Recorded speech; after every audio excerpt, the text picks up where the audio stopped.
வணக்கம் மக்களே. ஆச்சு நல்லா இருக்கீங்களா? நம்ம எங்கேயாவது போனால் வந்தால் போடணும், கடத்தில் போடணுன்ட்டு ஒன்றும் இல்லைன்ட்டு பாருங்க மீஷோவில் வாங்கினீங்க. இதை ஆர்டர் பண்ணி ஒரு வாரம் ஆச்சு, இன்னைக்கு தான் வந்திருக்கு.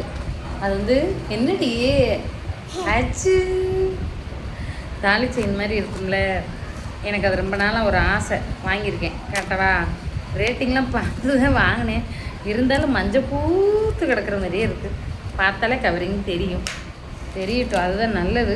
நான் டெய்லியெலாம் போட மாட்டேன், ஏதாவது ஒரு நாளைக்கு நில வைக்கிறோம் இல்லையா, அதுக்காக போடுறதுக்கு. இது வந்து ஒன்று கழுத்தை ஒட்டி, ஒன்று வந்து தாலி செயின் மாதிரி இருந்து பாருங்க.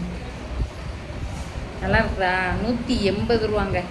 வேணுமடி உனக்கு? அம்மா உனக்கு தங்கத்திலே வாங்கி தரடி, கொஞ்ச நாள் வெயிட் பண்ணு. இங்கே பாருங்க தாலி செயின் நல்லா இருக்குதா? இன்னொன்று வந்து கழுத்தை ஒட்டி போடுற மாதிரி இந்த இன்னொன்று இது யூடியூப்பில் பார்த்துட்டே வாங்கினேன். அதில் யூடியூப்லங்கிற பாருங்க, மீஷோவில் அதில் வேறு மாதிரி இருந்துச்சு. அடிக்க வாயில் வைக்கக்கூடாது, இதில் வேறு மாதிரி இருக்குது. எல்லாம் கட்டுடைப்பு மாதிரி தான். இப்படித்தே போலி ஆசல் எல்லாம் ஒரே மாதிரி இருக்கும், நம்பி ஏமாந்துடாதீங்க. கரெக்டாக ஓட்டு போட்டுருங்க. ஆமாம், நாங்களாம் காலையில் முதல்ல ஓட்டு போட போகிறோம், 7 மணிக்கெலாம். நீங்களும் போட்டுருங்க. பாய் பாய் சொல்லுடிம்மா, பாய் சொல்லுங்கடி.